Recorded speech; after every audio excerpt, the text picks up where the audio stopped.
तो आज की शाम एक वचन परमेश्वर ने मुझे दिया है, और जो भी मुझे सुनना है ध्यान से उस वचन को सुनिए। ये वचन आपसे बात करेगा, ये वचन भी आपसे बात करेगा। यशायाह 58 अध्याय और 3 पद, और यहाँ पर लिखा है, परमेश्वर का वचन कहता है, प्रभु की स्तुति हो।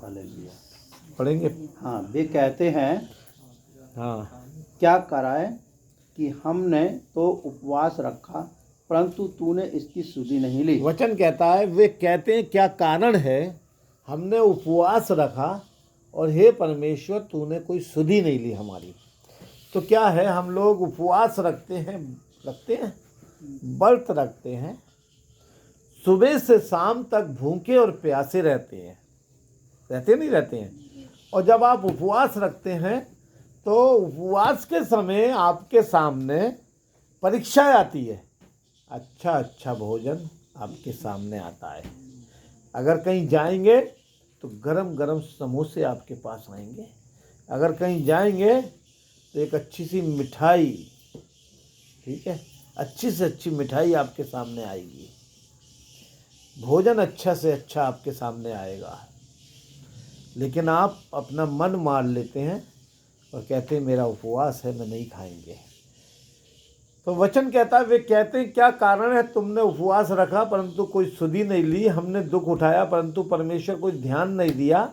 वचन कहता है, उपवास के दिन तुम अपनी इच्छा पूरी करते हो।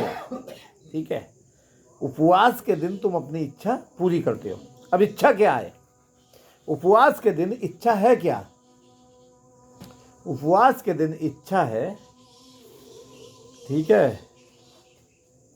कि एकदम आपने उपवास रखा और आपको गुस्सा आ गया तो बच्चे को मारने लगे। ठीक है, लिखा है उपवास के दिन तुम अपनी इच्छा पूरी करते हो और अपने सेवकों से कठिन काम को कराते हो। और इसके नीचे लिखा है, तुम्हारे उपवास का फल ये होता है कि तुम आपस में लड़ते और झगड़ते हो। और इसके नीचे और लिखा है, लड़ना झगड़ना ही काफी नहीं है, दुष्टता से घूंसे मारते हो। और इसके नीचे लिखा है कि जैसा उपवास तुम आजकल रखते हो उससे तुम्हारी प्रार्थना ऊपर नहीं जाएंगी, लिंटर के नीचे ही रह जाएंगी। दुख की बात है, ये सच्चा है, सच्चाई है। परमेश्वर का वचन आईना है। जब वचन को पढ़ते हैं तो में अपने चेहरे को देखते हैं तो साफ साफ बातें, चेहरा में साफ चेहरा दिखाई देता है, क्या कमी है, ऐसी वचन से हमारे जीवन की बातें क्या दिखाई देती हैं। तो हम पूरे दिन उपवास रखें, पूरे दिन प्रार्थना करें, लेकिन उसके बाद हम शाम को गुस्सा करते हैं। वचन बताता है, पति पत्नी आपस में लड़ने लगते हैं। लिखा है, आपस का नाम नहीं दिया पति पत्नी का, ऐसे लिखा है, तुम आपस में लड़ते और झगड़ते हो। क्या लिखा है? तुम आपस में लड़ते और झगड़ते हो। मैं नहीं कह रहा, परमेश्वर का वचन कह रहा, मैं आप लोगों के लिए भी नहीं कह रहा। लेकिन मैं ये कहना चाहता हूं, अगर आप उपवास रखें तो वचन कहता है इसके आगे, जिस उपवास से मैं खुश होता हूं, अर्थात मनुष्य स्वयं को दीन करे, क्या तुम इस प्रकार करते हो? दीन बनना, दीन बनने का मतलब नरम बनना, नरम बनने का मतलब मुलायम बनना, हम्बल हो जाना। वचन कहता है, यदि मेरी प्रजा के लोग जो मेरे कहलाते हैं दीन होकर प्रार्थना करें, मेरे दर्शन के खोजी हो और अपनी बुरी चाल से फिरें, तो मैं उनको देश को ज्यों का त्यों कर दूंगा। हालेलुया। अब आप कहेंगे पास्टर साहब कह रहे हैं हमारी बुरी चाल क्या हो सकती है? अरे बुरी चाल यही तो है कि परमेश्वर कहता है, ये दिल तुम्हारा परमेश्वर का मंदिर है और इस मंदिर में परमेश्वर का आत्मा है, और इस आत्मा में हम कुछ और रख लें, धुआं रख लें, बीड़ी सिगरेट शराब दारू रख लें, तो ईश्वर की आत्मा, प्रभु की आत्मा तो इस दिल के अंदर नहीं रहेगी, वो निकल जाएगी। हमें और आपको एक घर में बंद कर दिया जाए और उसमें धुआं कर दिया जाए, तो हम रुक पाएंगे उस घर में? नहीं रुक पाएंगे। ठीक है, तो धुआं करते हैं मच्छर को भगाने के लिए, मच्छर बिल्कुल नहीं रुकते, भाग जाते हैं। प्रभु की स्तुति हो। ठीक है, तो वचन में लिखा है, वे कहते हैं क्या कारण है, हमने उपवास रखा, हे परमेश्वर तूने सुधि नहीं ली है। दिन भर हमारे सामने अच्छा चीज़ खाने को मिली, लेकिन परमेश्वर हमने नहीं खाई, हमने तेरे नाम से उपवास रखा।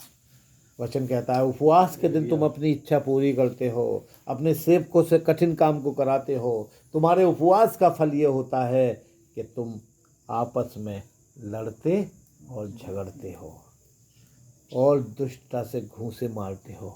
और इसके नीचे लिखा है, जैसा उपवास तुम आजकल रखते हो उससे तुम्हारी प्रार्थना ऊपर सुनाई नहीं देगी। ठीक है, तो मैं फिर कहना चाहता हूँ, अगर आप सब उपवास रखते हैं, मुझे सुनने वाले दुनिया के कोने में, तो जैसे भूखे रहते ना, चिड़चिड़ापन हो जाता है, चिड़चिड़ापन है, तो नहीं होना है। ठीक है, नहीं होना है, दीन बनना है, नरम बनना है, मुलायम बनना है और उसकी महिमा करना है। वचन कहता है दीन बनो तो वो तुमको शिरोमणि बनाएगा। वचन कहता है धन्य वे जो मन के दीन हैं, क्योंकि स्वर्ग का राज्य उन्हीं का है। हालेलुया। तो नरम बनिए, दीन बनिए, सहनशीलता बनिए। परमेश्वर प्रेम है और वो प्रेम करना सिखाता है, नहीं दिखाता है। पहला कुरिन्थियों 13 अध्याय में लिखा है, पहला कुरिन्थियों 13 अध्याय में बहुत अच्छा वचन लिखा है, उसको याद करिए। सब पूरा वचन मैंने याद कर रखा है। लिखा है, क्या लिखा है मनु, यदि मैं मनुष्य और स्वर्गदूतों की बोलियां बोलूं तो ठंडा तो वो पीतल जंजाल झांझ हूँ।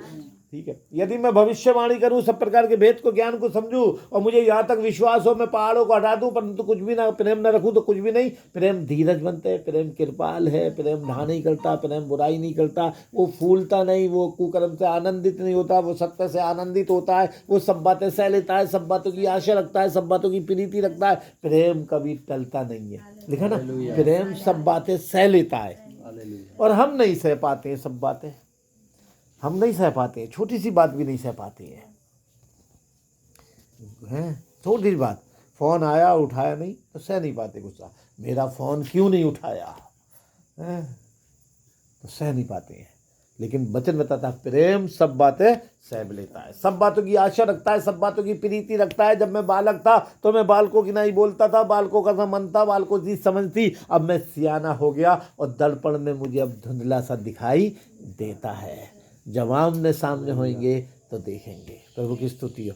तो परमेश्वर प्रेम है, एक दूसरे को प्रेम करें, एक दूसरे की चिंता करें। परमेश्वर का वचन फिलिपियों 2 अध्याय में लिखा है, अपने हित की नहीं वरन दूसरे के भी हित की चिंता करें। दुनिया के लोग अपनी चिंता अपनी चिंता अपनी चिंता, लेकिन प्रभु कहता है दूसरों के हित की भी चिंता करो, दूसरों की भी चिंता करो, दूसरे के बारे में भी सोचो। परमेश्वर की स्तुति हो। तो परमेश्वर महान है। आज रात की बेला में आप सबको, मैं दुनिया में मुझे सुनने वाले सभी लोगों के लिए मैं कहना चाहता हूँ, परमेश्वर चाहता है कि हम नरम बने, हम दीन बने। हालेलुया। जब दीन बनेंगे परमेश्वर ऊंचे पे उठाएगा।